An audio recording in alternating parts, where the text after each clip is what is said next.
another teaspoon of honey.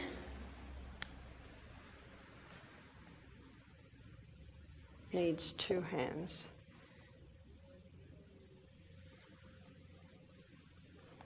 Now, by the end of this evening, a syrup should have formed. Can you see what I'm doing there?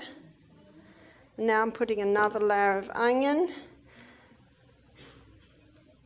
Now, because I don't want to spend another 5 minutes peeling and chopping another onion, this is all I'm going to do, but you certainly can fill your jar. So we'll put an extra dose up on, we'll put maybe 2 teaspoons of honey on the top. And I'm glad we've got this thick honey, because all honey should be like that. You know, a lot of honey has got glucose syrup in it, which is just sugar water. So whenever honey is thin and runny in the winter, get worried. It's got sugar in it.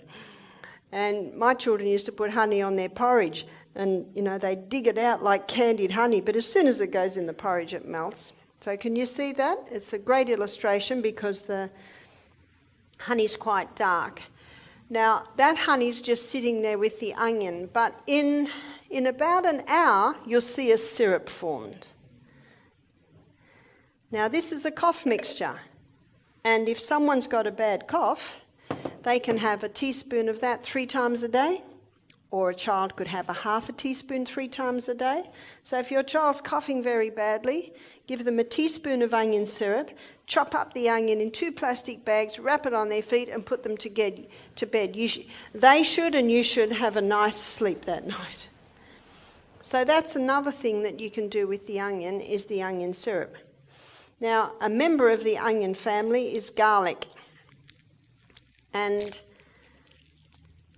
garlic is a very powerful antibiotic, but if you want to use it as an antibiotic, you should take 4 cloves a day. That's quite strong. So here's a clove of garlic, and how you can take it when a person's got a bad cold is as a flu bomb. So I'm going to write the recipe for flu bomb up here.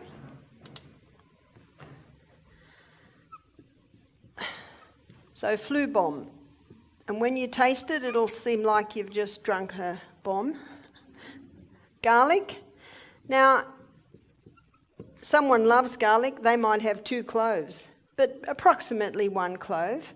And if I was doing it for a child, I'd use a very tiny little clove, and that's crushed. The next ingredient is ginger, and we'll be talking about ginger this evening.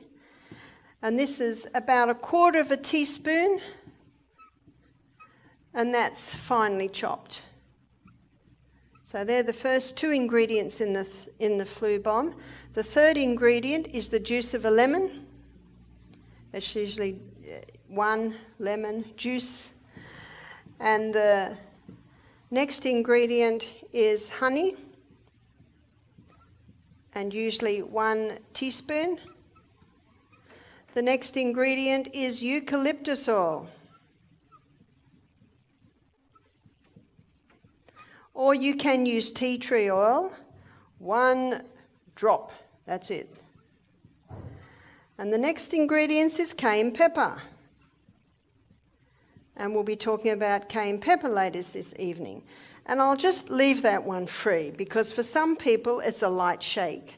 For other people